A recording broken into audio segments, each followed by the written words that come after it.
The Marrow Thieves, Chapter 1, Frenchie's Coming To story. Mitch was smiling so big his back teeth shone in the soft light of the solar-powered lamp that we'd scavenged from someone's shed. Check it out. He held a bag of Doritos between us. A big bag, too. Holy Mitch, where'd you get that? I touched the air-pressured bag to confirm it was real. My dirty fingers skittered across the shiny surface like skates. It was real. My mouth filled with spit and a rotten hole in one of my molars yelled its displeasure. In the last house back there, hidden on top of the cupboard like Ma used to do when she didn't want us getting into stuff. Mom had only been gone a few months, so talking about her still stung. My brother popped the bag to cover our hurt, and the cheese-scented fireworks, that loud release of air and processed dust, cheered us up. We were in the treehouse somewhere on the outer rim of the small city that had long been closed down, like some forgotten convenience store. We were a few hours from the southern metropolitan city, which used to be Toronto back when there were still so many cities that each had a unique name instead of a direction. West City, Northeast Metropolis, and Southern Township. It was a great treehouse. Some lucky kid must have had a contractor for a father. It was easily 2 stories up from the unmown lawn and had a gabled roof with real shingles. We'd been there for 3 days now, skipping school, hiding out, before he'd left with the council and we never saw him again. Dad had taught us that the best way to hide was to keep moving, but this spring had been damp. It had rained on and off for over a week, and we couldn't resist the dry comfort of the one-room treehouse with built-in benches. Besides, we reasoned, it was high up like a sniper hole, so we could see if anyone was coming for us. It probably started with that first pop of air against metallic plastic, no louder than a champagne cork. I imagine the school truancy officers, recruiters we called them, coming for us.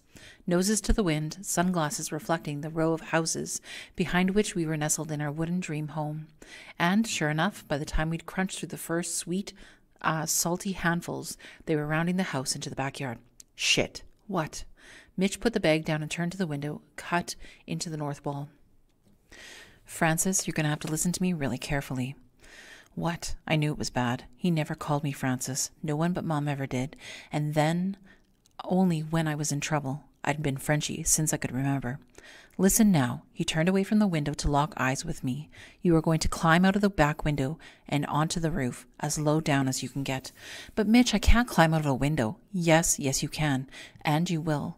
You're the best damn climber there is. And then when you're on the roof, you're going to grab the pine tree behind us and climb up into it. Stay as close to the trunk as you can. You have to shimmy up to the back part, where the shadows are thickest.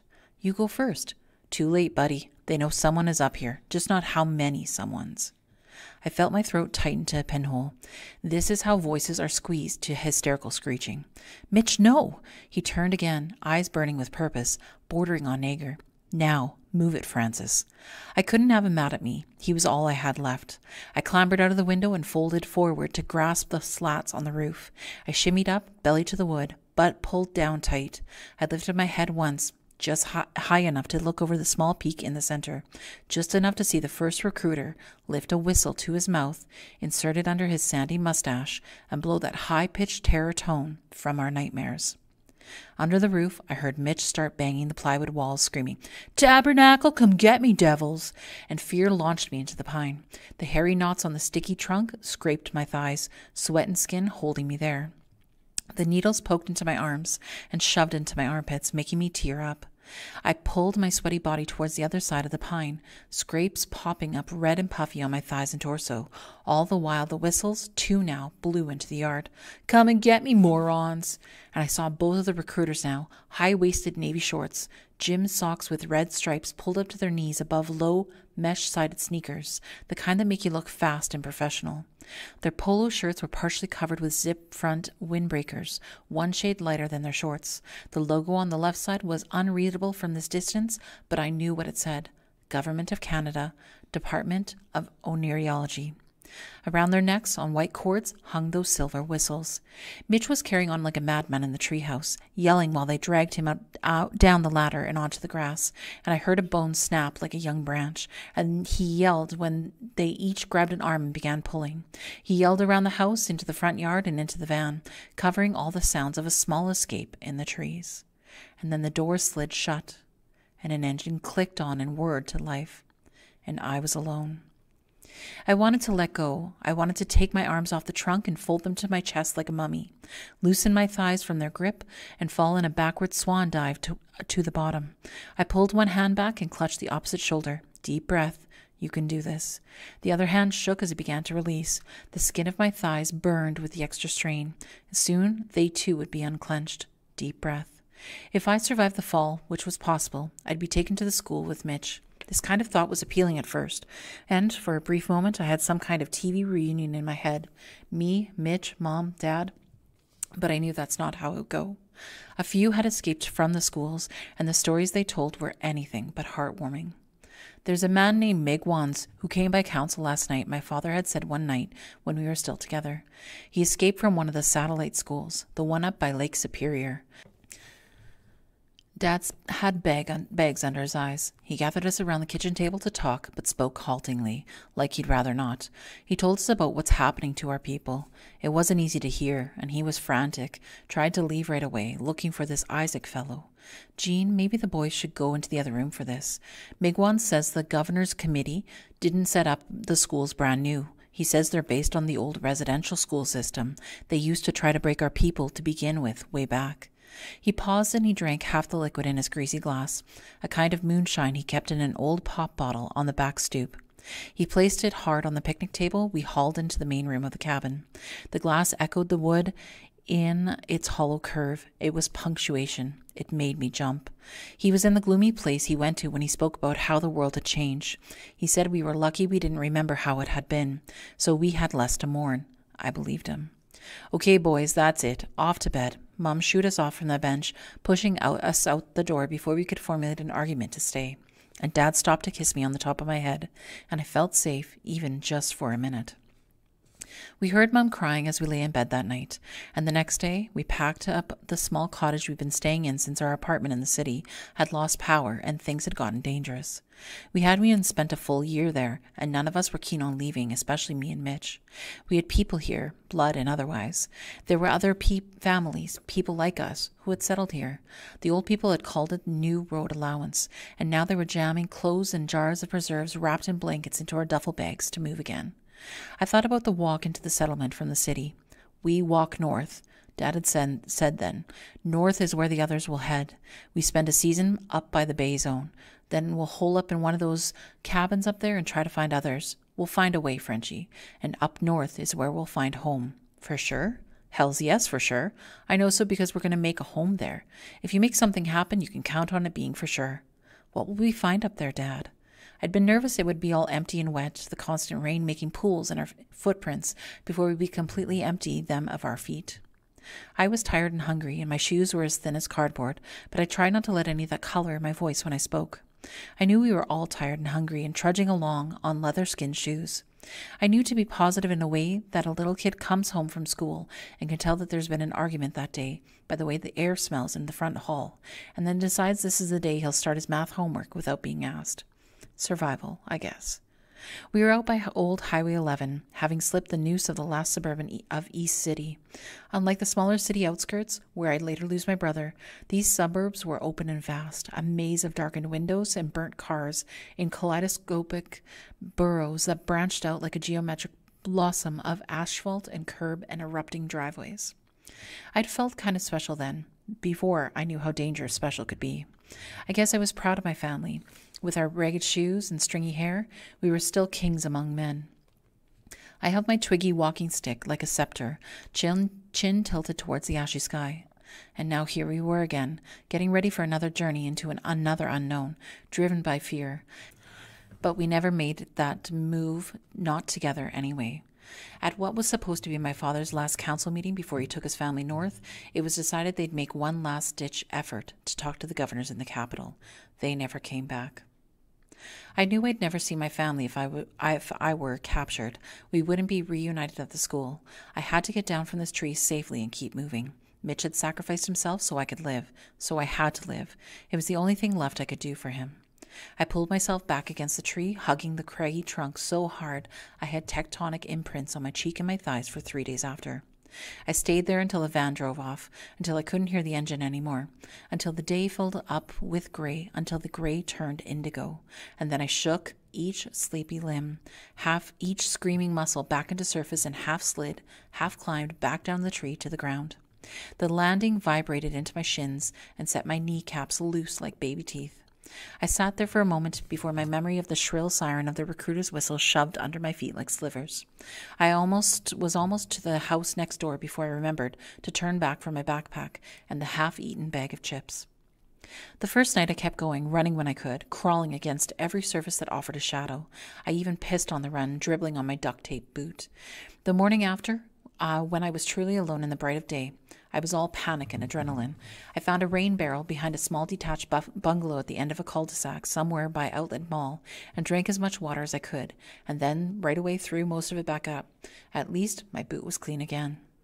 Here the sidewalks were shot through with arterial cracks and studded with menacing weeds that had evolved to survive torrential rains and the lack of pollinators. Wildlife was limited to buzzards, raccoons the size of huskies, domestic pets left to run feral, and hordes of cockroaches that had regained the ability to fly like their southern cousins. I had been scared of all of them when I was running with my brother, and now in the wake of his removal, they were nothing. I crunched over lines of roaches like sloppy gravel, threw rocks at packs of guinea pigs grunting at me with prehistoric teeth from under their protective awning at the corner grocery. "No one cares, you little shit," I screamed at the largest male, who stood his ground on the outer perimeter of the awning, stomping his boundary on surprisingly muscular front legs, like some kind of character of an old bulldog. Behind him huddled his nuclear family, a circle of two smaller females and about 18 buck-toothed guinea pig children. "We're all dead anyway. I should make shish kebab of you kids." I didn't mean it. I looked at their round eyes, wet and watching, but not nervous enough for the threat of human. Their dad was there after all, and they knew they were safe. I felt tears collecting behind my own eyes, like sand in a windstorm. I opened my mouth. To say what? To apologize to a group of wild guinea pigs? To explain that I hadn't meant what I said? To let them know I just missed my family? A small sob escaped instead.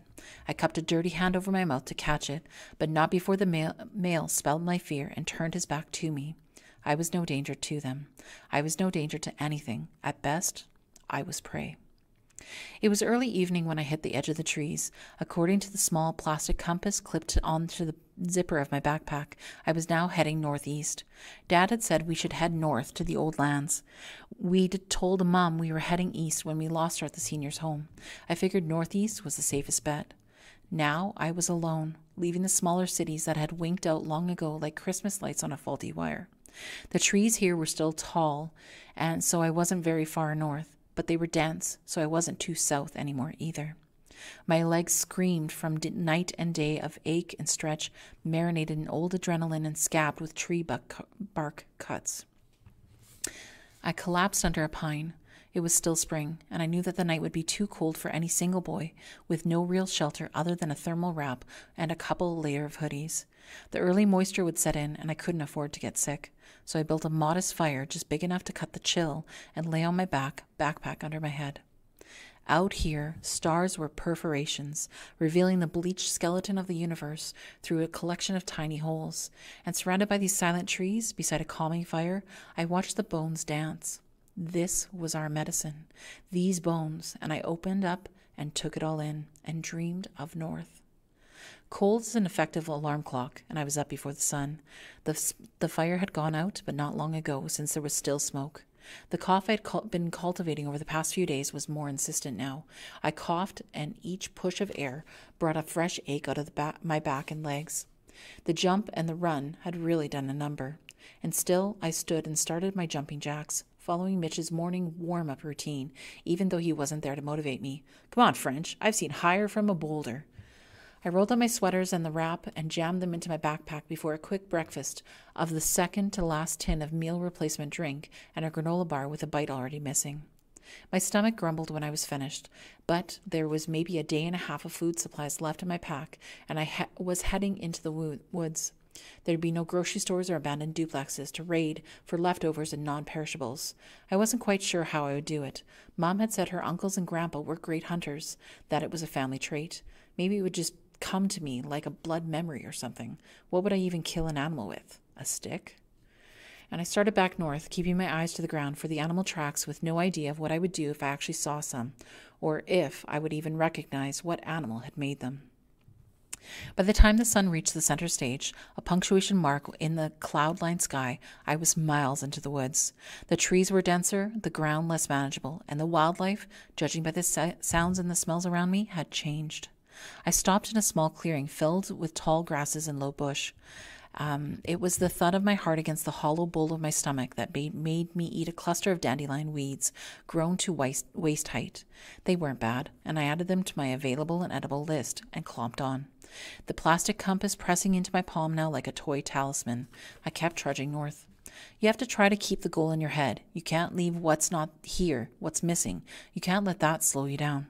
Mom was trying hard to give us a pep talk on top of the seniors' home in a small city on our last night as a trio. But with a monotone voice and that far-off look she'd taken on since Dad had left with the lost council, it was hard to take in the message. Her words fell in between sheets of rain like downed planes, defeated, useless. Mom, here. Mitch held open a can of artichoke hearts he'd just grilled with a lighter. You need to eat. She ignored him. There were first generations in our family where all we did was move.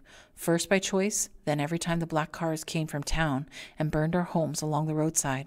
Now the cars are here again. Only now they're white vans, and I can't run that fast. Not fast enough. Never fast enough. Mom. Midge spoke louder but still gently. I was huddled against the side of the gazebo, peering through the wooden lattice on the lookout for recruiters. You haven't eaten all day. You need to eat. Her eyes stayed fixed, away from her eldest. The smell of the lake here was nauseating. Once this was a popular city, being right on the water, and now this lake, like all the industry-plundered Great Lakes, was poison, and a tall fence blocked it off from the overgrown streets.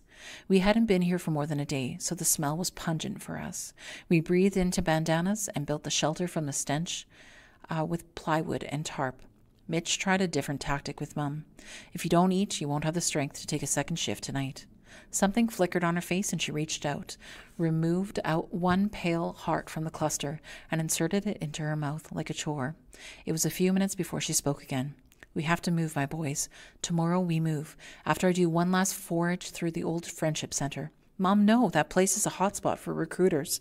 It's pretty obvious niche magnet. And she squinted her eyes. Oh, now, the recruiters are long done with that place. There's no Indians left in this part of the city anyway. I'm just going to go look for a few things we'll need once we get past the city and into the bush. It'll only take me a minute. She reached for her hands and squeezed them, breathing deep and full like a prayer, chewing her bottom lip like penance. The next day, she left before we reheated artichoke for breakfast, and then Mitch and I were on our own. I was stumbling.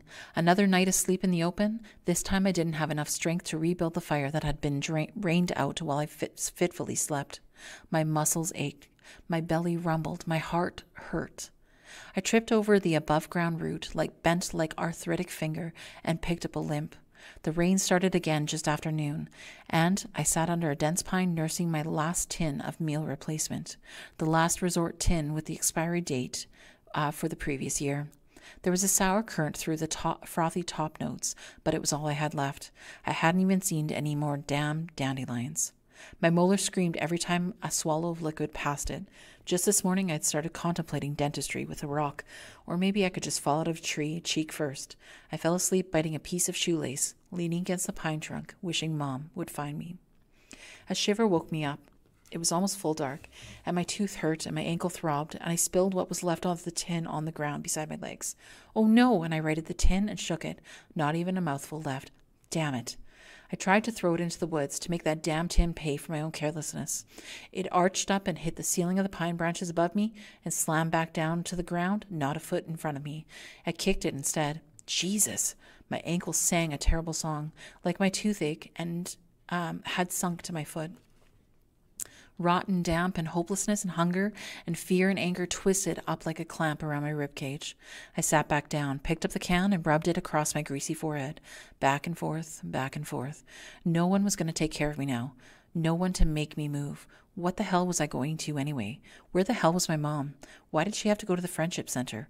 Her eyes that night, hollow like an old stump, like a hole in my molar, a true ache. I'm gonna die. Saying it out loud was like hearing it from another person's mouth. It made my head well up with tears. I held on to them, precious water. I decided then if I was going to die, I wasn't going to sit there and wait for the truancy dicks to come and get me. I'd die fighting like wild animals, or a swan diving from one of those pines, or of starvation half buried in the drying earth, like a partially cremated corpse floating down the old Ganges, before the Ganges became a footpath for heartbroken pilgrims. I stood back up, dropped the can, and shouldered my pack. Onwards. I fell a couple of times, tripping over roots sticking out from the ground that was ashy and loose from the thinning earth, washed out from the endless rain. I split my lip on the last tumble and tasted wet pennies and heavy perfume. Should have turned my head and hit my tooth, I thought. I laughed out loud, a desperate sound that made me laugh harder, so I had to stop, hands on my shaking knees, and wait out the wave of giggles that made it impossible to trudge on. The cough was near constant, stiff and phlegmy like a sack of bricks slamming against my insides. It made me double over and drool. I broke a blood vessel in my right eye with the hack. The walk was slow and with sickness and the limp.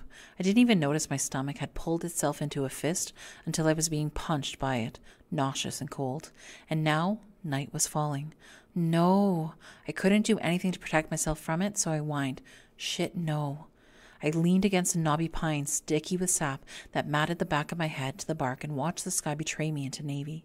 I slid then, slow and painful, ripping the hair out so that a clump of me stayed pinned to the tree, nesting material for low-flying buzzards. The stars began to rip through the hard skin of the dark like the sharp points of a silver needles through the velvet, and I watched them appear and wink and fade, and I smiled. This wasn't going to be so bad. Maybe the end is just a dream. That made me feel sorry for a minute for the others, the dreamless ones. What happened when they died? I imagined them just shutting off like factory machines at the end of a shift, functioning, purposeful, and then just out. I closed my eyes, just for a minute. The dream came for me right away. Later, I couldn't recall what it had been or how long I'd been asleep, but when I woke, it was reluctantly. Put him down over there, right close to the fire. He's breathing all funny. Never mind now, just prop up his head. Wob, go grab that quilt from my bedroll. Ziguan, heat up some water. We'll need to get some liquids into him. Voices. Voices with the pulled vowels and cut lilt of my father. Voices with the low music of my mother. I couldn't open my eyes. Not yet. This was too beautiful of a dream, even just in audio. All right now, pull off his shoes, get his feet close to the pit. I felt tugging, and then the relief of a good swell allowed to spread out, then heat. Hey boy, can you hear me? You'll need to drink some of this water. A metal edge split my broken lips, and clear, warm water poured into my mouth. I sputtered at first, a reaction of intrusion. Then the fist in my guts demanded it, and my throat opened up in compliance. The need was so great, the satisfaction so complete. I grasped for the vessel, lest it be pulled away. Easy now, easy now. I managed to open one eye. There was a man holding a tin. Not my father, but a man with the same crease around his eyes. His hair was long down the middle and shaved close on the sides. He looked to be about my father's age. Over his right shoulder, a girl stared at me with one round, dark eye, her long hair draping around her face, flickering in tandem with the flames of the large fire. She handed a blanket to the man, who tucked it in around me. "Ziguan, get some soup over here. This boy is starved." The man spoon-fed me broth with sweet corn mush until the fish unclenched just enough for me to rest, and then he put it beside me on a flat rock. When you can hold it yourself, that's when you know it's okay for you to eat more without getting sick. I opened both eyes and looked around. There was more people now. There was a man and an older girl who'd brought the blanket, who I saw was wearing an eye patch and had an angry red slash down her cheek. There was a child, not much older than a baby, sleeping in the nest of blankets like a puppy beside a old lady dozing in her kerchief. There was a small, round boy, two taller boys who looked like they must be twins, and another tall boy whose face was hidden by the shadow of a hood. They all sat around a roaring fire on blankets and sleeping bags, and they all seemed to be native, like me. Behind them were two canvas tents, shut tight against the cold air, and the new bugs that had found the blood around my mouth interesting. "Who are you?" It wasn't more than a whisper. It was the man who answered, standing at the poke of the branches, in the fire. "I'm Migwans, and this is my family. But not now. There'll be time for that tomorrow. You need to eat more of the soup and then sleep. Tomorrow we move. Probably got some recruiters nearby with the racket that you were kicking up by yourself out there." "Migwans." I'd heard that name before. I could see my father's mouth pronouncing it with reverence, like he did for everything that had a touch of old about it. The words from our language, like a prayer. North. He turned his face to me, flames animating the shadows that fell out there under his eyes, along his cheekbones. Yeah, that's right, north. We seem to be heading in the same direction. Might as well trudge on together then, eh? And I didn't answer. The tears cleared away the dirt from my eyes, stinging as they crossed my split lips. Sobs rocked me, open and closed until I was fetal. I was embarrassed to be so broken in front of all these new Indians. If they were embarrassed for me, no one made a motion or mouthed a reproach. They just let me be broken, because soon I wouldn't be anymore. Eventually, I wouldn't be alone either, and maybe tomorrow I'd wake up and find myself closer to home.